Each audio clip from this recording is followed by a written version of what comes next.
Hari di mana setiap orang akan lari dari saudaranya, dari ibunya dan bapaknya, dari istrinya dan anak-anaknya. Setiap orang pada hari itu disibukkan oleh persoalannya sendiri-sendiri. Assalamualaikum warahmatullahi wabarakatuh. Waalaikumsalam warahmatullahi wabarakatuh. Bismillahirrahmanirrahim. Alhamdulillahi rabbil alamin. Wassalatu wassalamu ala ashrafil anbiya'i wal mursalin, Sayyidina wa maulana Muhammadin wa ala alihi wa sahbihi ajma'in, amma ba'du. Saudara-saudara hadirin ma'asyiral muslimin rahimakumullah. Salah satu dari rukun iman yang 6 mengajarkan kepada kita untuk beriman dengan adanya hari akhirat. Hari yang dimulai dengan kehancuran alam ini, yang dalam istilah kerennya disebut the last day of the world, di mana air laut tumpah ke darat, planet-planet bertabrakan, gunung meletus, bumi gempa, lalu semua yang bernama hidup mati.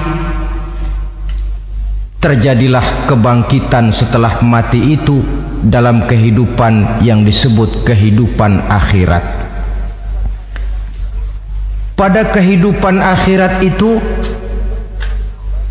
Allah jelaskan dalam surah Abasa ayat 34, Yauma yafirrul mar'u min akhihi wa ummihi wa abihi wa sahibatihi wa banihi likulli imri'in minhum yauma idzin sya'nun yughnih. Hari di mana setiap orang akan lari dari saudaranya, dari ibunya dan bapaknya, dari istrinya dan anak-anaknya.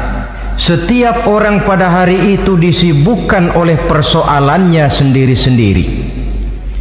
Sehingga sangat boleh jadi hari itu orang tua tidak lagi sempat memikirkan anaknya. Seorang suami tidak lagi sempat memikirkan istrinya. Seorang teman pun tidak akan sempat memikirkan teman. Tiap orang sibuk dengan persoalannya sendiri-sendiri untuk mempertanggungjawabkan kegiatan hidupnya ketika di dunia ini. Dalam keadaan semacam itu, di mana orang disibukkan dengan persoalannya masing-masing, ada 7 golongan manusia yang mereka tenang-tenang saja. Orang lain bingung, mereka kalem. Orang lain kepanasan, mereka mendapat keteduhan. Siapa mereka? Inilah yang akan kita jadikan pembicaraan pada pertemuan kita kali ini. Bersumber dari sebuah hadis di mana bersabda Rasulullah sallallahu alaihi wasallam, Sab'atun yuzilluhumullahu yawma la zilla illa zilluh. Ada 7 golongan manusia, kata beliau, yang di akhirat nanti akan langsung mendapat perlindungan dari Allah. Padahal hari itu tidak ada lagi perlindungan selain perlindungan Allah. Sehingga lantaran Allah langsung yang melindungi mereka, maka mereka tidak merasakan lagi kepanasan akhirat. Mereka tidak lagi merasakan kebingungan. Mereka tidak lagi disibukkan oleh persoalan, lantaran mereka langsung dilindungi oleh Allah subhanahu wa ta'ala. Siapa gerangan yang 7 orang ini? Marilah kita lihat satu persatu dengan harapan mudah-mudahan kita termasuk salah satu di dalamnya. Amin ya rabbal alamin. Manusia pertama yang langsung mendapat perlindungan dari Allah, kata Nabi, imamun adil. pemimpin yang adil. Siapa sih pemimpin itu dan apa artinya adil? Saudara hadirin, secara umum yang dinamakan adil ialah at-tawassut bainal amraini. Orang yang pandai mengambil sikap jalan tengah dari dua persoalan yang dihadapinya. Biasanya tidak berat ke kiri juga tidak berat ke kanan. Itu yang disebut adil. Orang yang tidak hanya sekedar bisa menuntut kewajiban dari seseorang, tapi juga bisa memberikan hak kepada orang itu juga disebut adil. Lalu pemimpin itu siapa? Setiap kita adalah pemimpin. Yang besar kecilnya kepemimpinan kita bergantung kepada apa yang kita pimpin. Dan sudah barang tentu bahwa setiap pemimpin akan dimintakan pertanggungjawaban jawab dari apa yang dipimpinnya. Seorang pemimpin yang adil, dia menaungi orang-orang yang dipimpinnya dalam kehidupan di dunia ini. Pantas kalau di akhirat nanti Allah langsung menaungi mereka. Oleh karena itu, pemimpin merupakan suatu amanah. Jabatan di samping dia merupakan amanah juga merupakan nikmat. Dan nikmat itu akan bergantung kepada pandai atau tidak kita mensyukurinya. Beberapa contoh dalam sejarah bisa kita lihat. Seorang bernama Umar bin Abdul Aziz, pada saat beliau secara aklamasi dipilih menjadi pemimpin, menjadi presiden, ucapan yang pertama keluar dari mulutnya, inna lillahi wa inna ilaihi raji'un. Coba bayangkan ini, dipilih jadi pemimpin, diangkat jadi presiden, bukan alhamdulillah, malah inna lillahi wa inna ilaihi raji'un. Kenapa? Dia anggap jabatan itu adalah amanah. Menyia-nyiakan amanah berarti khianat, dan khianat ini adalah dosa besar. Pantaslah kalau Allah Subhanahu wa taala memperingatkan, nikmat bisa saja berubah menjadi azab kalau kita tidak pandai mensyukurinya. La in syakartum la azidannakum wa la in kafartum inna azabi lasyadid. Kalau kamu pandai bersyukur, aku tambah nikmatku. Tapi kalau kamu tidak pandai bersyukur, kamu ingkar, kamu lupakan nikmat Allah, awas, azabku amat pedih, kata Allah. Jadi berdasarkan logika dari ayat ini bisa kita katakan, orang kaya, ada orang kaya nggak di sini? Banyak. Ada orang kaya nggak? Yang kaya tolong dengerin. Orang kaya itu bisa masuk surga karena hartanya, pun orang kaya banyak yang masuk neraka juga gara-gara hartanya. Tergantung syukur apa tidak syukur. Orang alim, ada yang alim di sini? Ada. Tolong dengerin orang alim, yang ustadz, yang kiai. Orang alim bisa saja masuk surga karena ilmunya, dan orang alim pun bisa masuk neraka karena ilmunya. Pejabat, ada pejabat? Banyak. Pejabat itu bisa masuk surga karena jabatannya, pun pejabat itu bisa masuk neraka karena jabatannya, bergantung syukur apa tidak. Kalau ada orang kaya, hartanya didapat dari jalan yang halal, berusaha menurut yang disyariatkan oleh Allah, lalu hartanya itu tidak cuma untuk ditumpuk 7 turunan, namun juga berfungsi sosial. Dia bantu pembangunan masjid, dia makmurkan majelis taklim, dia santuni yatim piatu. Orang kaya macam itu dengan hartanya insya Allah bisa sampai ke surga. Amin. Tapi kalau ada orang kaya, hartanya didapat dari segala macam cara, asal harta tercapai segala cara halal, perlu jilat atas, perlu injak bawah, perlu sikut kiri kanan, sikut kiri kanan. Setelah dapat harta lalu pelitnya 17 setan. Tidak mau zakat, infak, apatah lagi sodako. Orang kaya macam itu dengan hartanya bisa masuk neraka. Na'udzubillah min. Ada orang alim, dengan ilmunya dia bimbing umat. Dia katakan yang halal itu halal, yang haram itu haram. Dia katakan yang hak itu adalah hak, yang batil adalah batil. Dia tidak peduli apapun resikonya. Orang alim semacam itu dengan ilmunya bisa sampai ke surga. Tapi kalau ada orang alim dengan ilmunya dia malah membodoh-bodohi orang yang memang sudah bodoh. Yang halal dibilang haram, yang haram dibikin remeng-remeng. Menjadi penjilat ke sana kemari. Orang alim semacam itu bisa masuk neraka karena ilmunya. Begitu juga pejabat, pemimpin. Kalau dengan jabatannya sebagai pemimpin dia berlaku adil, menaungi rakyatnya. Orang besar salah dihukum, orang kecil salah juga dihukum. Tidak hanya pandai menuntut kewajiban tapi juga pandai memberikan hak. Pemimpin yang adil semacam ini mensyukuri nikmatnya jabatannya, dia bisa sampai ke surga karena jabatannya. Tapi kalau dengan jabatannya dia berlaku sewenang-wenang, yang besar salah didiamkan, yang kecil salah segera ditegakkan hukum,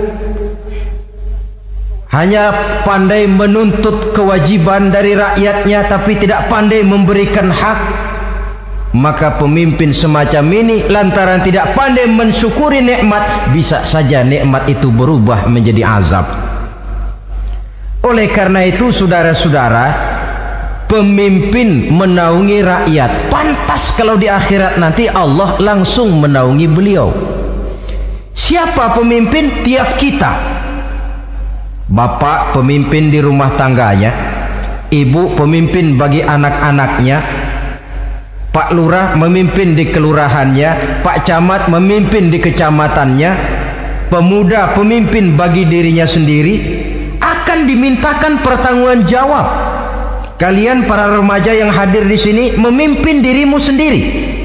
Kau akan ditanya, tanganmu kau lebih banyak gunakan buat apa? Kakimu lebih banyak kau bawa jalan kemana? Lidahmu lebih banyak membicarakan apa? Dan hari pertanggungan jawab nanti kalian jangan berharap akan ada saksi dari luar. Saksinya anggota badan kita sendiri. Dalam surah Yasin Allah jelaskan, Al-yawma nakhtimu ala afwahihim wa tukallimuna aydihim wa tashhadu arjuluhum bima kanu yaksibun. Ada kan di surah Yasin? Ada. Ayat berapa? Pokoknya Yasin dah.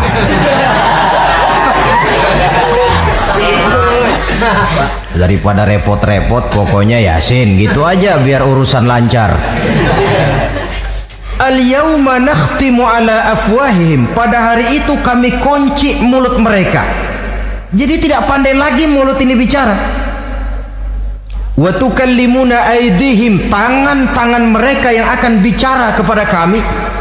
Wa tashhadu arjuluhum, kaki mereka akan memberikan kesaksian bima kanu yaksibun, terhadap apa saja yang telah pernah mereka lakukan dalam kehidupan di dunia ini. Hari pertanggungjawaban jawab. Oleh karena itu kalau kita memimpin diri sendiri, berlakulah adil kepada diri sendiri. Nah, lalu masalahnya memang kita mesti adil kepada siapa saja sih? Ada 3 hal pokok yang kita harus berlaku adil. Pertama, adil kepada Allah. Yang kedua, adil kepada sesama makhluk. Dan yang ketiga, adil kepada diri sendiri. Adil kepada Allah artinya apa? Mendahulukan hak Allah daripada kepentingan pribadi. Kalau sudah datang waktu sholat asar misalnya, walaupun sedang enaknya latihan voli, berhentilah dulu sebentar. Sholat kita adil kepada Allah. Adil kenapa? Dalam contohnya dengan sholat misalnya, sholat itu kan sehari semalam 5 waktu yang wajib. Betul apa betul? Betul. 5 waktu. Lah sholat itu kalau sholat bagus taruhlah 7 menit. Kalau sholatnya itu kilat 4 menit. Ada lagi yang kilat khusus, nggak pakai perangko, 2 menit barangkali selesai. Taruhlah 5 menit kita ambil yang bagus. Kalau 5 waktu kali 5 menit kan cuma 25 menit. Sementara Allah memberikan kita hidup ini 24 jam sehari semalam. Cuma 25 menit diminta untuk ibadah kepadanya. Tidak sanggupkah kita berlaku adil? 25 menit ini untuk menghadapmu ya Allah, sementara engkau telah memberikan restannya 23 jam 35 menit untuk hidup dalam sehari semalam. Mendahulukan hak Allah daripada kepentingan pribadi. Adil kepada Allah. Adil kepada yang kedua, adil kepada sesama makhluk. Adil kepada manusia, adil kepada binatang, adil kepada alam. Yang kalau prinsip keadilan itu kita langgar akan membawa efek bagi diri kita juga. Manusia sekarang kan tidak adil kepada alam. Misalnya apa?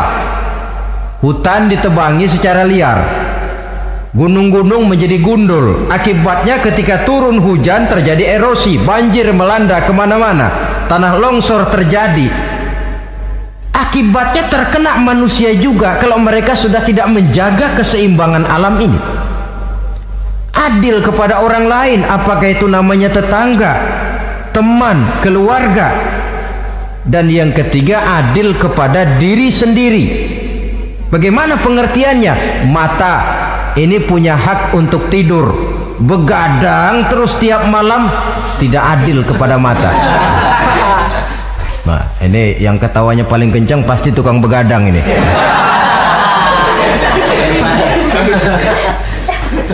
Perut ini punya hak untuk tidur, puasa saja siang malam, mengurangi hak perut. Adil kepada diri sendiri. Untuk kehidupan yang akan datang di akhirat, pasti akan kita temui, kita yakini keberadaannya. Yang oleh karena itu, kalau kebetulan kita ini adalah pemimpin, sekurang-kurangnya pemimpin bagi diri sendiri, marilah kita berusaha menjadi pemimpin yang adil, supaya nanti di akhirat Allah Subhanahu wa ta'ala memberikan perlindungan langsung kepada kita. Amin ya rabbal alamin. Ini yang pertama. Lalu yang kedua, orang yang akan langsung mendapat perlindungan dari Allah, syab nasha'a fi ibadatillah, orang muda yang tekun beribadah kepada Allah, anak muda yang rajin ibadah. Kenapa kok Nabi bilang anak muda bukan orang tua? Apa orang tua yang rajin ibadah Allah enggak senang? Tentu Allah senang. Cuma Allah lebih senang lagi kalau ada anak muda yang rajin ibadah. Sebab apa? Kondisi psikologis. Kalau ada orang tua rajin ibadah itu mah pantas, emang udah waktunya. Ada orang sembayangnya rajin, masuk masjid, masuk maghrib, keluar isya, malam tahajud, tahlilnya mantap. Umurnya berapa? 70. Enggak istimewa, itu memang sudah mestinya. Lagian kalau sudah 70 masih bandel aja, kapan mau taubat? Tapi kalau ada anak muda, darahnya masih mengalir dengan panas, dia masih berusaha mencari bentuk-bentuk kepribadian dalam dirinya, dia masih mudah terpengaruh oleh lingkungan, tapi dia sanggup memblokir itu, disalurkannya di jalan Allah, dia tekun beribadah. Allah cinta betul pemuda semacam itu, sehingga nanti di akhirat mereka langsung mendapat perlindungan dari Allah Subhanahu wa ta'ala. Amin. Selalu pembangunan yang mengarah kepada modernisasi diikuti dengan proses pergeseran nilai. Dalam kondisi semacam ini, kehidupan remaja pemuda yang masih mencari identitas dan pembentukan kepribadiannya mudah terpengaruh oleh hal-hal yang ada di sekelilingnya. Sehingga sangat boleh jadi apa yang dianggap orang dulu tabu lalu dianggap biasa. Yang aneh-aneh malah dijadikan model. Yang dilarang malah nekat diterjang. Di mana norma dan kaedah-kaedah moral tidak lagi mendapat perhatian yang wajar. Dalam kondisi semacam ini terjadilah proses peluncuran moral, dan hampir di mana-mana kehancuran suatu bangsa dimulai dengan kehancuran moral daripada generasi mudanya. Oleh karena itu, pemuda yang tekun ibadah ini sangat positif dampaknya dalam kerangka pembangunan umat. Pak, ibadah itu apa sih? Kalau jadi pemuda yang tekun ibadah, apa kemana-mana mesti bawa tasbih? Mungkin. Apa mesti pakai peci terus? Boleh jadi. Apa kemana-mana mesti pakai kain sarung? Ya tidak juga. Ibadah kan artiannya luas. Segala perbuatan yang diperintah dan karenanya bertujuan mencapai ridho Allah, itu bernama ibadah. Kalian remaja berangkat menuntut ilmu, pergi pagi pulang siang, membekali diri menuntut ilmu, itu ibadah. Kalian pulang ke rumah, ibu bapak memerintah taat kepada orang tua, ibadah. Membersihkan lingkungan, ibadah. Bahkan jaga di waktu malam pun, kalau untuk dengan niat bismillah, saya jaga malam ini untuk ketenangan rakyat supaya mereka tekun dan tenang melaksanakan ibadah, itu tercatat sebagai amal soleh yang bernilai ibadah. Jadi tidak cuma sekedar sujud, tidak cuma sekedar baca Quran, seluruh aspek kehidupan manusia yang diperintah Allah dan yang bertujuan mencari ridho Allah itu bernilai ibadah. Pemuda yang tekun melaksanakan ibadah kepada Allah, apalagi terutama adik-adik remaja yang hadir pada kesempatan ini, masa muda itu masa yang paling indah memang. Sampai orang Kulon bilang, there is not delightful memorize. Iya, barat itu kan Kulon. Saya lebih senang pakai orang Kulon saja. There is not delightful memorize and then the youth moment. Bahwa tidak ada masa yang lebih indah selain masa muda. Tapi masa muda yang katanya indah itu sebentar. Sebentar sekali. Kalau kita tidak pandai memanfaatkannya dengan sebaik-baiknya, boleh jadi dia akan hilang tanpa sesuatu yang ada artinya buat hari depan.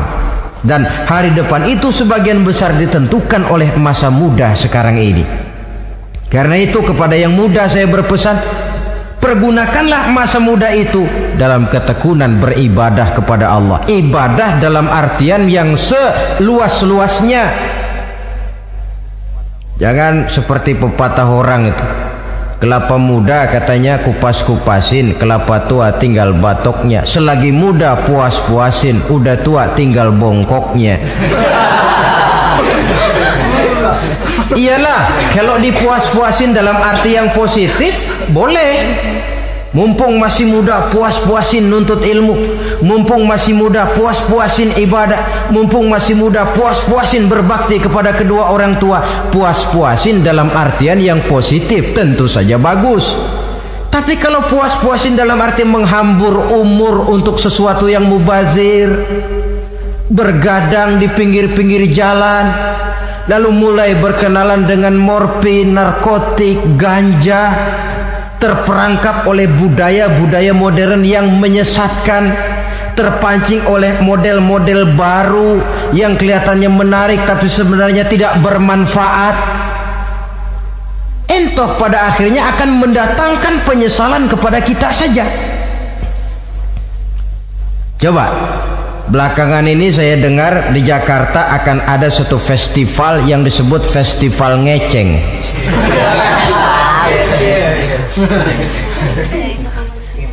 Ngeceng ini kalau bahasa gampangnya nampang. Jadi itu biasanya muda-mudi diri di pinggir-pinggir jalan, pakai kacamata hitam, pakaian warna-warni, rambut dicat sedemikian rupa supaya menarik perhatian. Mereka diri di pinggir-pinggir jalan, nampang, istilah ngepopnya ngeceng katanya. Oh, ini mau diadakan festival. Secara langsung atau tidak, festival ini kan mempopulerkan ngeceng jadinya. Yang tadinya orang awam gak kenal, lantaran diangkat ke permukaan jadi terkenal. Kalau sudah terkenal lalu jadi mode. Kalau sudah jadi mode, latahan. Boleh jadi nanti akhirnya ngeceng masuk desa. Bukan cuma sekedar ABRI masuk desa, bukan cuma sekedar koran masuk desa, ngeceng pun bisa saja masuk desa. Banyak saluran-saluran positif yang sesuai dengan kreativitas jiwa remaja, ketimbang mengadakan sesuatu yang tidak ada manfaatnya, ketimbang menghabiskan umur untuk sesuatu urusan yang mubazir. Sedangkan umur bukan jatah gratis tanpa batas waktu, ada pertanggungan jawab. Umurmu kau habiskan di mana, masa mudamu kau selesaikan di mana, itu akan dimintakan pertanggungan jawab. Nah, pemuda yang tekun ibadah kepada Allah, dampak positifnya apa? Dia punya sandaran vertikal kepada Allah. Jiwanya besar, jiwanya mandiri. Dan ini yang kita perlukan, pemuda yang siap jadi pelopor, bukan pengekor. Pemuda yang sanggup mandiri dan bukan membanggakan keturunan leluhurnya. Kata pepatah, wa khairun nasi Zu syarafin qadimin aqama li nafsihi syarafan jadida wa syarrun nasi zu khumulin idza fakhartahum zakarul jaduda. Generasi yang baik adalah generasi yang punya kejayaan masa lalu, dan buat mereka sendiri mereka mampu mendirikan kejayaan yang baru. Artinya nenek moyangnya memang orang-orang terhormat, tapi dia mampu mandiri mendirikan kehormatan itu bagi pribadinya. Sebaliknya, generasi yang paling jelek adalah generasi pemalas, yang kalau orang lain kelihatan lebih hebat, dia sebut-sebut nenek moyangnya. Lu sih belum apa-apa, bapak gua dong, bapak gua katanya. Lu sih belum apa-apa, om saya dong, tante saya dong. Kerjanya cuma membangga-banggakan leluhur, dia sendiri tidak ada apa-apanya. Ini generasi yang paling jelek. Kalau orang kelihatan lebih hebat, dia sebut leluhurnya, sementara dia sendiri nol nilainya tanpa ditunjang oleh fasilitas leluhurnya. Pasukan pemuda mandiri macam ini yang kita perlu, bukan sekedar pasukan pemuda oke bos, kulunun, yes sir, yes man, kumaha juragan wae.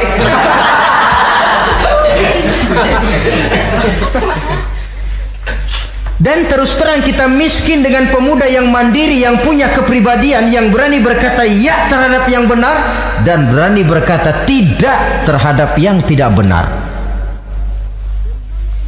Dari mana ini didapat? Sandaran vertikal dalam bentuk ibadah kepada Allah akan memantapkan jiwa, membersihkan hati, sehingga dia akan berfungsi seperti radar. Sandaran vertikalnya cuma kepada Allah. Inilah dampak positifnya. Karena itu, tentu saja kita berharap sekurang-kurangnya pemuda-pemudi yang hadir pada kesempatan ini menjadilah pemuda-pemudi yang tekun beribadah kepada Allah. Amin. Amin. Nah, baiklah ya, itu tadi yang kedua. Kita lanjutkan sekarang yang ketiga, orang yang akan langsung mendapat perlindungan dari Allah. Kata Nabi, rajulun qalbuhu mu'allakun bil masjidi. Seseorang yang hatinya selalu terpaut kepada masjid. Apa arti terpaut kepada masjid ini? Apa orang yang gak pernah keluar-keluar dari masjid? Tentu saja bukan. Apa gunanya di dalam masjid terus kalau kerjanya cuma tidur doang? Maksud terpaut kepada masjid ini, hatinya selalu berpikir bagaimana memakmurkan masjid. Jasadnya boleh saja ada di kantor, boleh saja ada di pasar, boleh ada di sawah, boleh ada di ladang, tetapi hasil daripada usahanya dia lalu berpikir bagaimana memakmurkan masjid. Sebab apa? Masjid merupakan center of activity, pusat daripada kegiatan umat. Kalau kita lihat fungsi masjid di zaman Rasul, di masjid beliau berdakwah, di masjid beliau mengatur negara, di masjid beliau mengadakan perundingan, di masjid beliau bermusyawarah dengan para sahabat. Pusat daripada kegiatan umat. Dan memakmurkan masjid ini dasarnya tidak lain karena iman kepada Allah. Prinsipnya bagaimana kita menghidupkan masjid dan bukan mencari hidup di masjid. Kalau sudah prinsipnya dibalik, bukan menghidupkan masjid tetapi mencari hidup di masjid, saya khawatir masjid akan ambruk. Nyatanya kadang-kadang masjid kita ini fungsinya belum maksimal. Kadang-kadang ada kok masjid yang bukanya cuma seminggu sekali. Jumat pagi jam 9 masjid buka, Jumat jam 2 tutup, buka-buka lagi Jumat depan. Seminggu sekali. Kelemahan lainnya manajemen masjid, terus terang sajalah kita bicara. Kadang-kadang pengelolaannya ketua masjid bapaknya, khatib mantunya, sekretaris ponakannya, imam Bilal cucunya.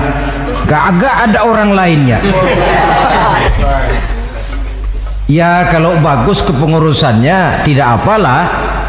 Tapi kadang-kadang kelemahannya ialah bagaimana menciptakan manajemen masjid yang baik sehingga masjid bisa berfungsi sebagaimana fungsinya di zaman Rasulullah sallallahu alaihi wasallam.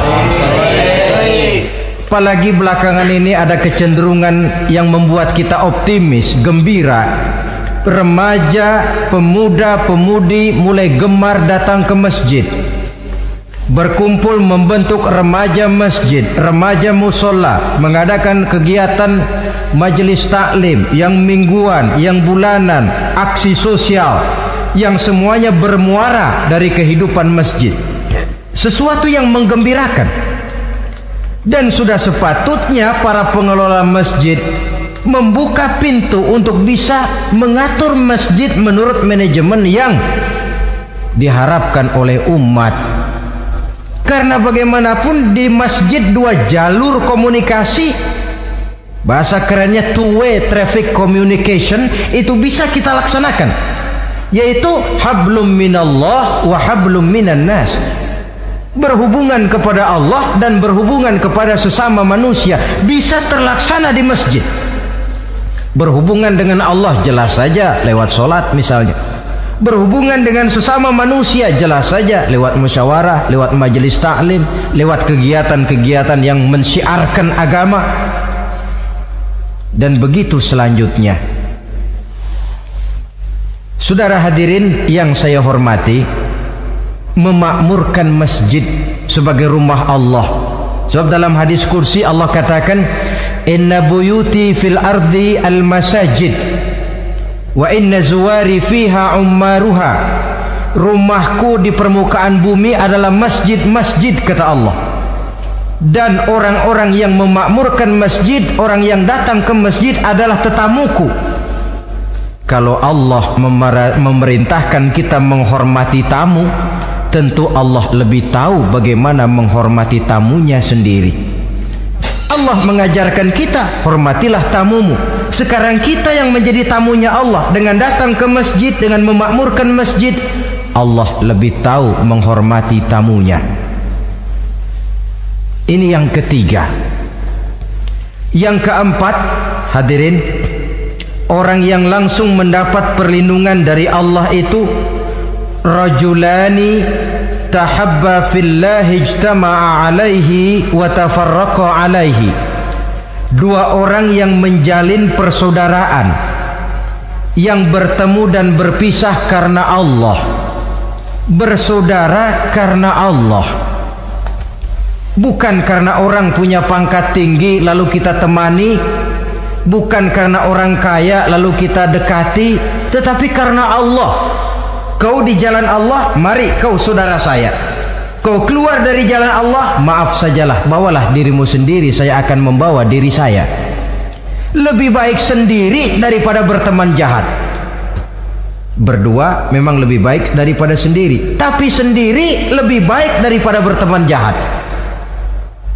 Maksudnya apa ini? Sederhana dalam benci, sederhana dalam cinta. Ukurannya Allah. Al-Quran mengisyaratkan, wa asa an tuhibbu syai'an wa huwa syarrul lakum, wa asa an takrahu syai'an wa huwa khairul lakum. Sangat boleh jadi, kata Allah, kamu menyenangi sesuatu padahal akibatnya tidak baik bagi kamu, dan sangat boleh jadi kamu membenci sesuatu padahal akibatnya baik bagi kamu. Nah, mari kita lihat. Kalau orang bersaudara cuma karena temannya itu punya pangkat tinggi, saya yakin kalau temannya pensiun, persaudaraannya akan selesai sampai di situ. Kalau kita mencari teman cuma karena dia kaya, satu saat dia jatuh bangkrut, jatuh miskin, persaudaraan akan selesai sampai di situ. Tapi kalau karena Allah yang bisa memisahkan kita apabila orang sudah keluar dari jalur yang diridhoi oleh Allah Subhanahu wa taala. Oleh karena itu, kepada semua hadirin, mari menjalin persaudaraan dalam bentuk ideal yang diajarkan oleh Islam. Nilai persaudaraan yang diikat oleh akidah. Kalaupun harus benci, bencilah sederhana, tidak habis-habisan ngebenci orang. Kalaupun harus cinta, cintalah sederhana. Boleh jadi yang hari ini kita benci bukan main, besok kita senangi. Mungkin yang hari ini kita cintai mati-matian, besok sudah berubah menjadi yang kita benci. Sederhana saja, tidak usah berlebih-lebihan. Kalau nilai persaudaraan yang diajarkan ini bisa kita wujudkan, persaudaraan yang diikat dengan nilai akidah, maka dari persaudaraan semacam itu insya Allah kita bisa berbuat banyak untuk kepentingan diri, keluarga, masyarakat kita pada umumnya. Ini kelompok yang keempat. Orang kelima yang nanti langsung mendapat perlindungan Allah, rajulun da'athum ra'atun zatu mansibin wa jamalin ila nafsiha faqala inni akhafullaha rabbal alamin. Seorang laki-laki, kata Nabi, yang dipanggil oleh perempuan cantik. Laki-laki normal dipanggil oleh perempuan cantik. Untuk apa? Diajak melakukan perbuatan yang negatif. Tidak ada orang yang tahu. Tempatnya sepi. Apa yang terjadi? Orang ini berkata, inni akhafullaha rabbal alamin. Maaf saja, saya takut kepada Allah. Orang yang bermoral nanti di akhirat langsung dilindungi oleh Allah, tidak mudah jatuh oleh bujuk rayu, tidak mudah terpesona oleh wajah-wajah yang menggiurkan. Seperti dalam sejarah yang terkenal itu Nabi Yusuf alaihi salam. Kenal kan Nabi Yusuf? Nabi Yusuf itu bekerja di istana Kitfir. Kitfir ini punya istri namanya Zulaikha, orangnya cantik. Diam-diam Zulaikha ini rupanya naksir sama Yusuf. Satu hari suaminya tidak ada di rumah, pintu dikunci-kunciin. Setelah pintu semua terkunci, dia panggil Nabi Yusuf, "Hai Talak, Yusuf, sini." Kata Yusuf, "Mau ngapain?" "Pokoknya sini." "Iya, mau ngapain?" "Iya, kayak orang-orang, ngapain sih?"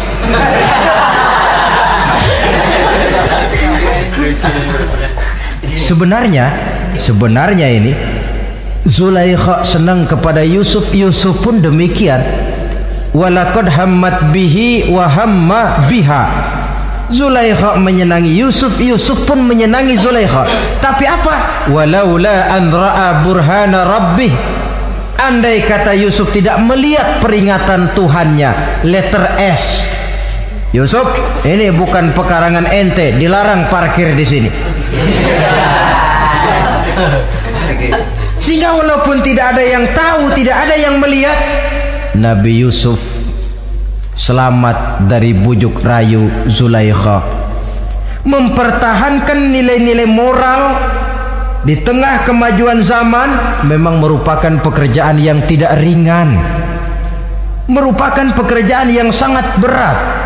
Akan ada saja cobaan, akan ada saja gangguan yang kita temui di sepanjang perjalanan hidup ini. Tapi sebaliknya, kalau orang sudah tidak lagi menjunjung moral yang tinggi, lalu hidup menurut selera sendiri-sendiri, ya kita lihatlah lahirnya kebudayaan kumpul kebo yang diawali dengan free sex yang mengarah kepada summon living alias hidup bersama tanpa nikah. Memang sebabnya boleh jadi macam-macam. Mungkin karena broken home, nggak merasa diperhatikan di rumah, ibu bapak sibuk lalu anak mencari kesibukan sendiri. Mungkin karena tekanan ekonomi dalam kehidupan miskin, lalu ada yang menawarkan kerjaan, tidak taunya malah dilemparkan ke lembah hitam. Mungkin juga karena pengaruh pergaulan dari lingkungan baik-baik lalu berteman dengan yang tidak baik, hanyut ditelan arus pergaulan.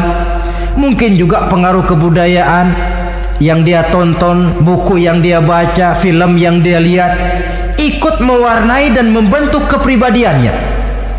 Tapi apapun alasannya, satu hal yang jelas, semuanya berangkat dari rapuhnya pegangan orang kepada nilai-nilai agama.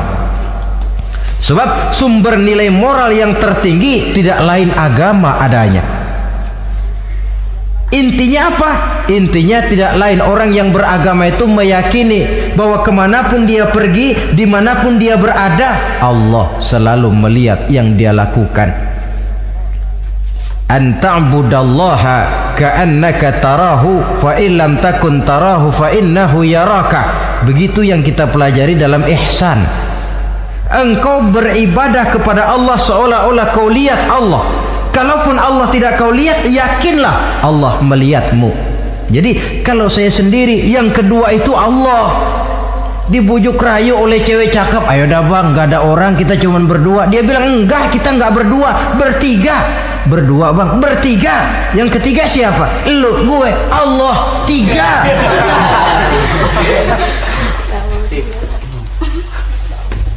Di kantor mau korupsi, dia kasak kusuk, gerasak gerusuk cari apa yang seharusnya menjadi hak orang lain.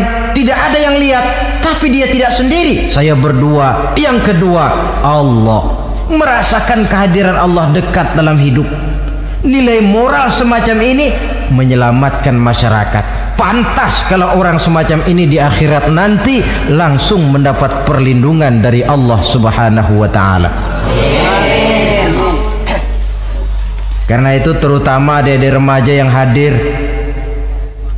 sebenarnya yang paling mahal dalam hidupmu adalah harga dirimu.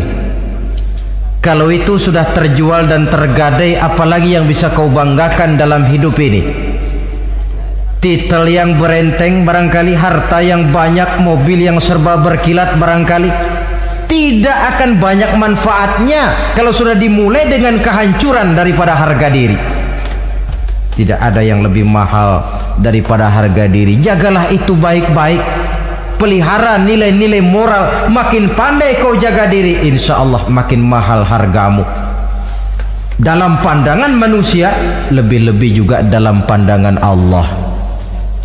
Pantas kalau pepatah bilang, innamal umamul akhlaqu ma baqiyat fa in zahabathum akhlaquhum zahabu. Suatu bangsa akan tegak kalau dia masih punya nilai moral. Bila hancur moral itu, hancur jugalah ketegakan daripada bangsa itu sendiri. Ini yang kelima. Yang keenam, masih dua lagi. Orang keenam yang nanti akan langsung mendapat perlindungan dari Allah, rajulun zakarallaha khalian fafadat ainahu. Seseorang yang mengingat Allah dalam kesunyian, lalu berlinang air matanya. Tengah malam dia bangun, bertahajud dia kepada Allah. Gemersik tikar tersentuh tangan, laksana lambaian tangan malaikat maut nak datang merenggut nyawa. terbayang segala dosa dan kesalahan, tergambar semua kekeliruan yang dilakukan dalam hidup. Lalu air mata pun tanpa terasa berurai membasahi pipi. Orang yang mengingat Allah dalam kesunyian, saudara, tidak ada orangnya itu yang tidak punya dosa. Coba saya mau tanya, yang kumpul di sini ada nggak orangnya yang nggak punya dosa? Tidak ada. Dan memang orang yang baik itu bukan orang yang tidak punya dosa, sebab tidak ada orang yang tidak punya dosa. Orang yang baik adalah orang yang apabila dia melakukan dosa, dia segera sadar, dijadikannya itu sebagai pelajaran untuk tidak diulanginya lagi pada masa yang akan datang. Dengan kata lain, mengingat Allah dalam kesunyian itu artinya bertaubat. Ini kan anak muda sekarang nih, kalau diajak bicara taubat, taubat mah urusan 70 ke atas, Pak. Kita ini masih lama. Padahal masalah taubat bukan masalah tua. Masalah taubat adalah masalah dosa, dan masalah dosa adalah masalah manusia sejak dia akil balik sampai dengan kehidupannya yang sekarang. Sengaja atau tidak, besar atau kecil, ringan atau berat, tiap kita mesti mempunyai yang namanya dosa. Allah Maha penerima taubat sepanjang nafas belum sampai di kerongkongan. Jikalau nafas sudah sampai di tenggorokan, baru kita mau melaksanakan yang namanya taubat. Kasihlah itu.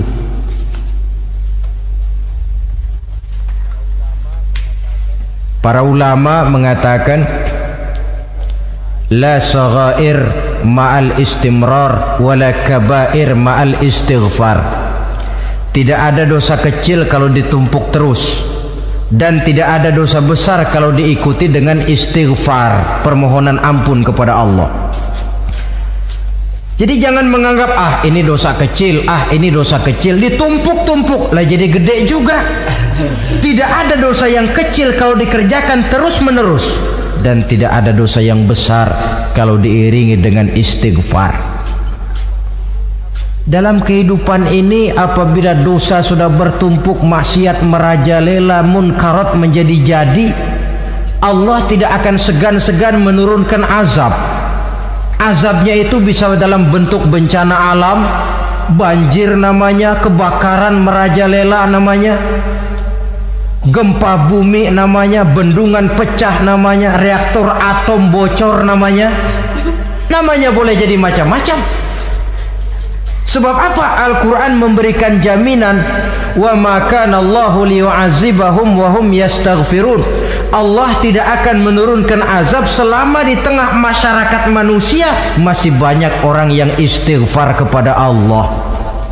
Jadi hakikatnya kita ini berhutang jasa kepada orang yang rajin sujud, rajin mohon ampun kepada Allah. Lantaran mereka barangkali azab tidak diturunkan oleh Allah kalau melihat banyaknya sudah munkarat dan maksiat. Mengingat Allah dalam kesunyian, tengah malam, waktu yang mustajabah, terutama sepertiga malam yang akhir, situasinya lain. Gak percaya boleh coba lah, nyoba kan gak bayar. Coba kalian bangun tengah malam, tahajud, kalian akan menemukan satu suasana yang lain daripada misalnya kalau kalian sembahyang zuhur tengah hari panas terik di tengah banyak orang.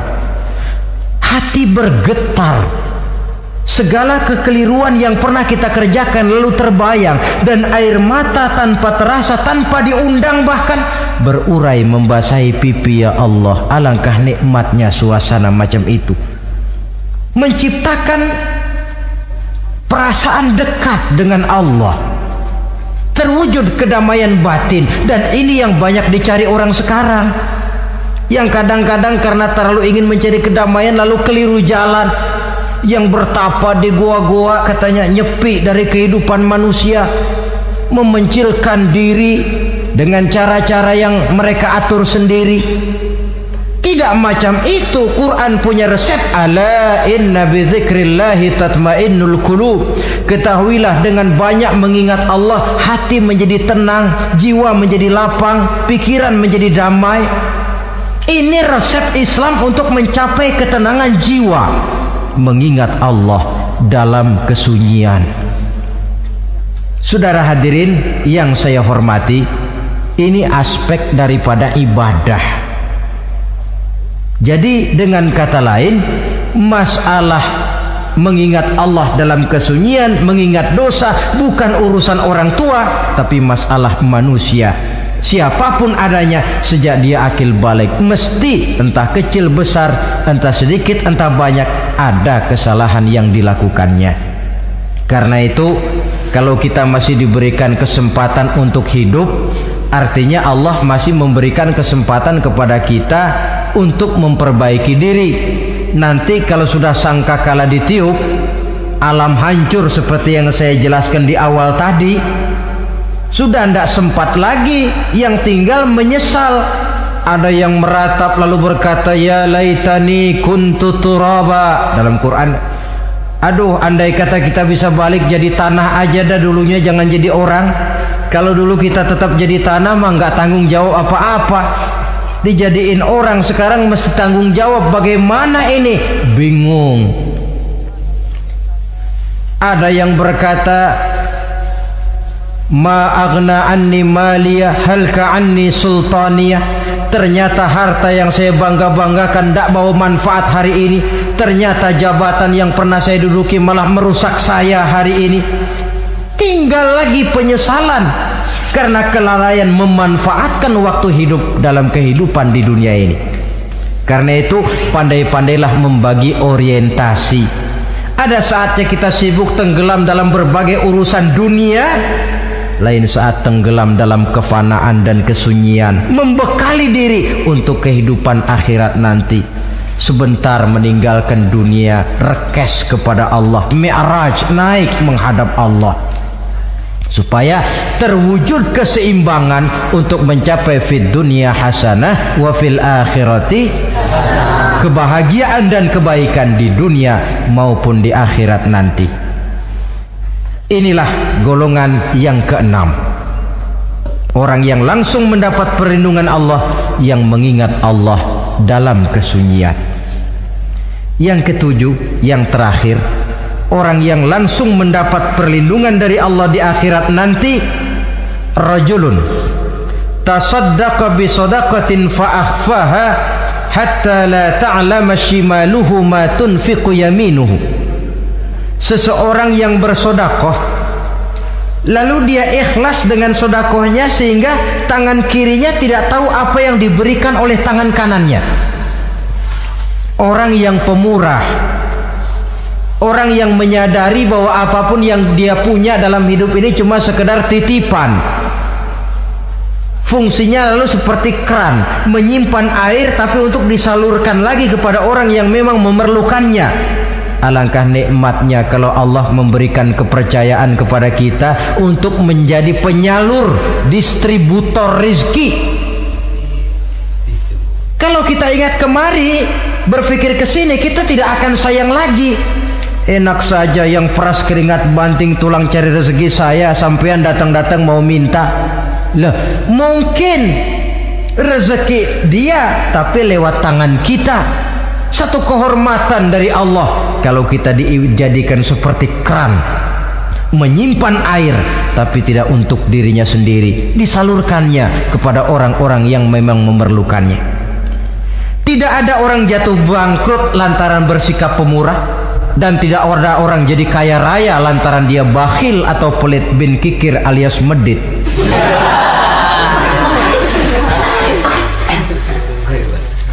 Dalam kitab Riyadhus Shalihin kita baca, tiap pagi ke alam ini turun dua malaikat. Cuma kita nggak tahu. Dua-duanya berdoa. Yang sebelah kanan berdoa, yang sebelah kiri berdoa. Kata yang sebelah kanan doanya tiap pagi ini. Kata yang malaikat yang satu dia berdoa, Allahumma a'ti munfiqan khalafa. Ya Allah, kepada orang-orang yang suka infak, kepada orang-orang yang suka memberi, kepada orang-orang yang pemurah, gantilah mereka dengan yang lebih baik dari apa yang telah mereka berikan. Lalu malaikat yang satu berdoa, Allahumma a'ti mumsikan talafa. Ya Allah, kepada orang-orang yang mumsik, bakhil, kikir, berilah mereka kerusakan dan kebinasaan di dalam harta mereka. Maka lihat sajalah, orang kaya tapi pelit, ada saja jalan yang kira-kira duitnya bakalan jadi keluar dan gak ada pahalanya. Apa kena musibah lalu berobat sekian juta, apa kemalingan, apa ditipu orang, ada saja cara duitnya keluar yang gak ada pahalanya. Inilah prinsipnya. Allah mencintai orang pemurah. Dalam hadis kursi, uhibbu ahlas sakha wa hubbi lil faqiri sakhi asyad. Aku cinta kepada orang yang pemurah, tapi aku lebih cinta kepada orang miskin yang pemurah. Orang kaya pemurah Allah cinta, orang miskin pemurah Allah lebih cinta. Kenapa? Nilainya lain. Orang kaya sedekah 500, orang miskin sedekah 500, sama 500-nya, tapi saya yakin pahalanya lebih besar buat si miskin. Kenapa? Buat orang kaya 500 apa artinya? Sekelebatan. Buat si miskin 500 dia mesti peras keringat banting tulang, tapi dia berani memberi seperti beraninya orang kaya. Nilai ini yang dilihat oleh Allah.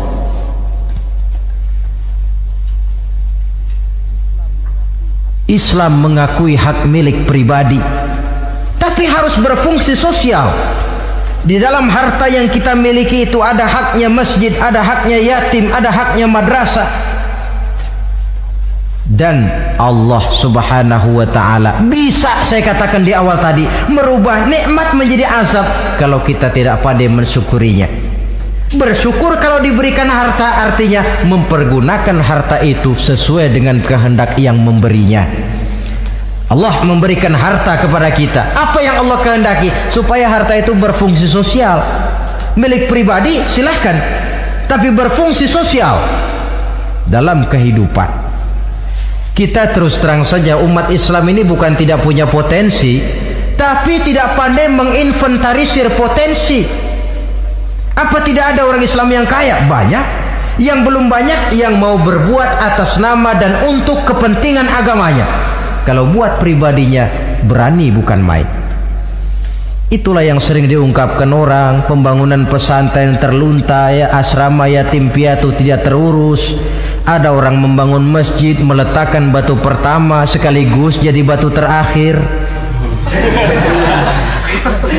Setelah itu la yamutu wa la yahya, mau dibilang hidup tidak kelihatan geraknya, mau dibilang mati pun tidak ketahuan kuburannya. Kurangnya kesadaran akan arti amanah dan titipan dari Allah. Lahirlah korun-korun abad 20. Kalian tahu sejarah korun? Saking kayanya korun, kunci gudang hartanya itu saja onta yang bawa. Itu baru kunci itu, onta yang bawa. Ketika orang tanya, anna laka hadza ya korun, hartamu begini banyak dari mana kau dapat korun? Ya saya usaha, tidak ada hubungannya sama Tuhan katanya. Apa yang terjadi? Lantaran kekurang ajarannya melupakan nikmat, korun dan seluruh harta bendanya ditenggelamkan Allah oleh gempa bumi. Makanya orang sekarang kalau dia macul ketemu harta, apa katanya? Gue dapat harta karun. Peninggalan si korun itu barangkali dahulunya. Saudara-saudara, oleh karena itu kalau kita oleh Allah diberikan amanah berupa harta, pandailah bersyukur dan jadilah orang yang ikhlas dalam bersedekah. Nah, inilah pertemuan kita pada kali ini. Walaupun singkat, mudah-mudahan sekali lagi kita termasuk salah satu di antara 7 golongan yang di akhirat nanti langsung mendapat perlindungan dari Allah.